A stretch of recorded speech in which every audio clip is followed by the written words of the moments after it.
taken from your work any longer.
Mayor Hermanubis, what would you say is your impression of the expedition so far?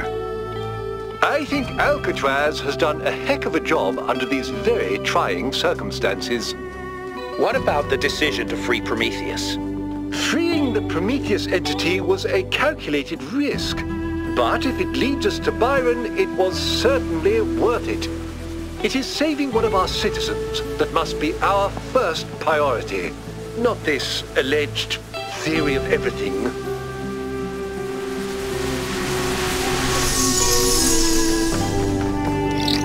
All right, she's booting up. Almost there. Hello. I was in a dream, and a voice spoke to me from the sky. He said you were old friends of his. Who are you?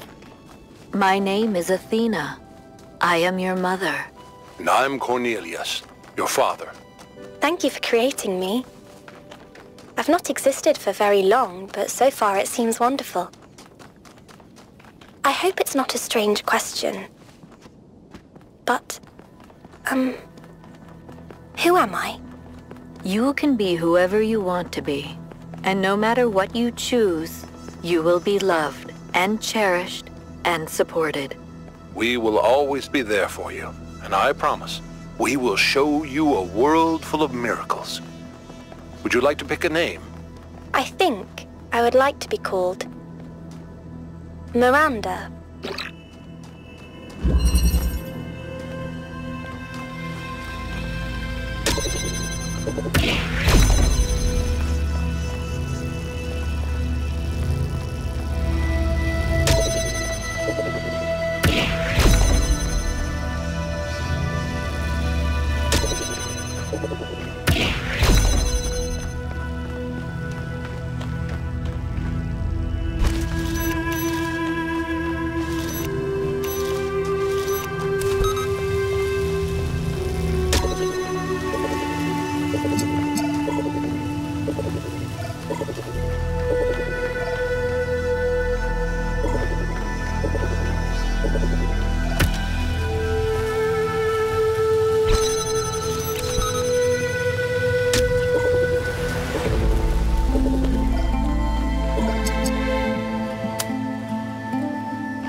Congratulations, 1K. That was a hard one.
A long time ago, the Sphinx asked you about my story. You said that hope may still be found if we are willing to look for it. And you were right. Hope is not gone from the world. Some small part of it still survives. But it is not in the flame or in these towers. It lives in the hills and the forests, in the rivers and the seas. You were given a world full of hope, creature of clay. It is yours to protect.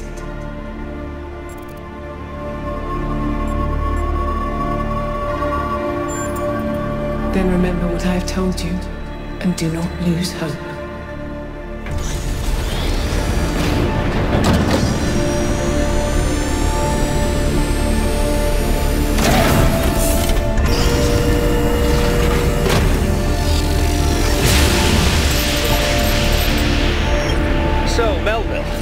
What do you make of these beams? Do they seem safe to you? Nothing is really safe. You could kill yourself with a fork, and I'm sure someone has. But anything can be used safely if you choose to. I see.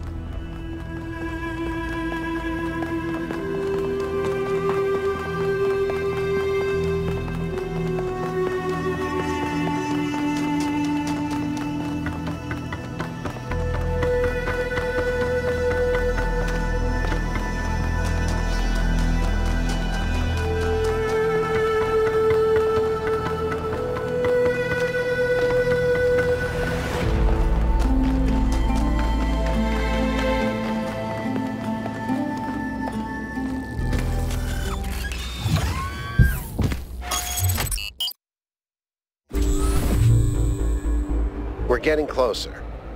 I hope Byron is still okay. Prometheus seemed to think so. Let's hope he's trustworthy.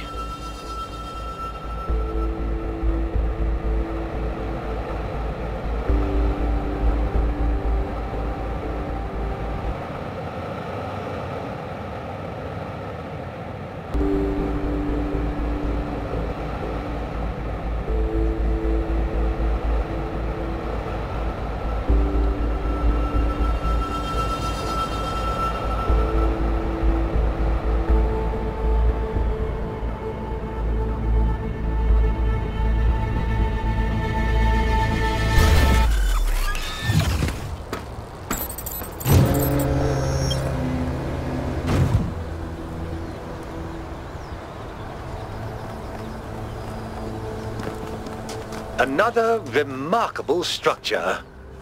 But what can its purpose be? Actually, I can answer this one.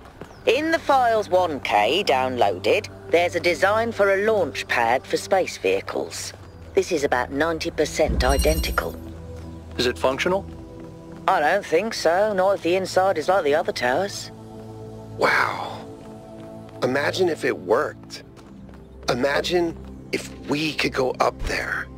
I mean, the stars, not the top of the tower. Although, that would be cool too.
Athena and Cornelius called what they were doing the Noema Project.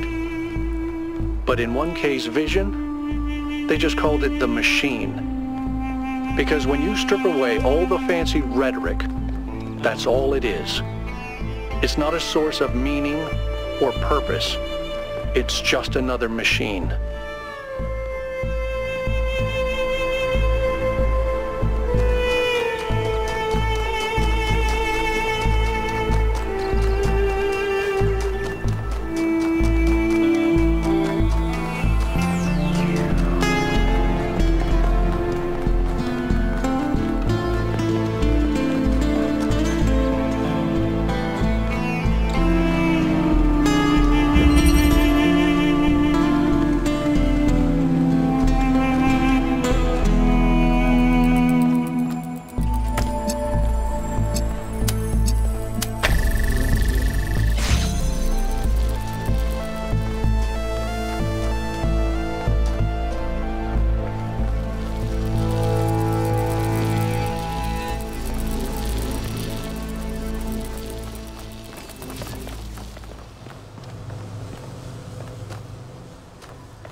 breathtaking.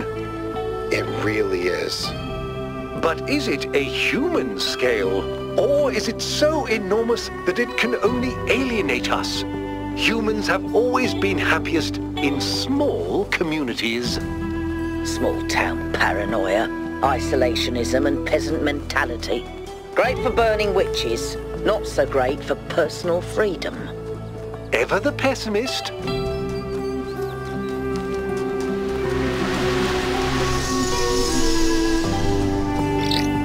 In the simulation, I found myself thinking how hard it must have been for Alexandra to die without knowing if her sacrifices were worth it. It seemed like a tragic end to an inspiring, meaningful life. But now I realize her whole life must have been a struggle. To maintain that faith in humanity when so many people around her insisted that humans are evil, worthless, when they were so lost in self-hatred that they would call their own species a virus. How did she do it? How did she maintain her faith when they were so determined to hate themselves? So determined to reject every solution, every analysis, every step towards controlling the forces that were causing their problems, when they rejected even the concept of progress itself, and then patted themselves on the back for it as if that was original. When I look at the archives now, all I can see is that their leaders were short-sighted idiots and their intellectuals were unimaginative cowards. All they could offer people was a downward trend. Fewer rights, fewer freedoms, fewer resources for anything that mattered. They must have hated Alexandra and everything she stood for. So how did she have so much faith?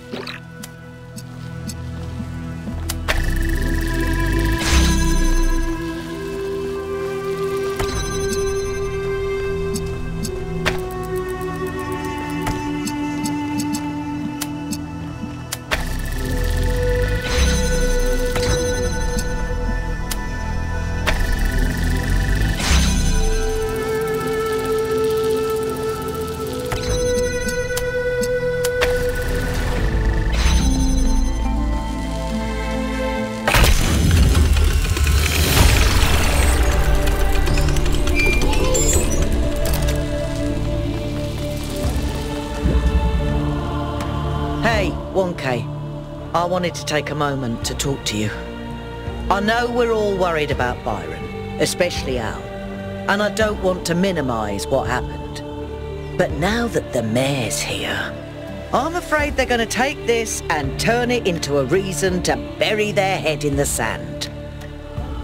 Yes, Byron was rash. He wanted to find Athena so badly that it made him blind. But the thing is, he was right. He was completely and utterly right about what this technology could mean to us. I didn't see it at first, but now it couldn't be more clear to me. The theory of everything is the future, and if we reject it, we're condemning ourselves to a slow death.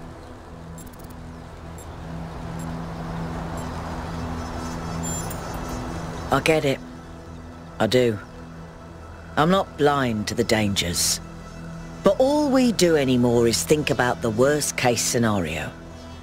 You know, I didn't even realise how much I'd limited my own imagination. How I'd talked myself into just accepting this incredibly poor future we'd been offered. A future where things just keep getting slightly worse every day, and we accept it because we're ashamed of ourselves. Not of something we've done, but just of our existence. Like we're a virus on this planet. Like our humanity is a sin. I'm so tired of it, 1K. I kept my head down.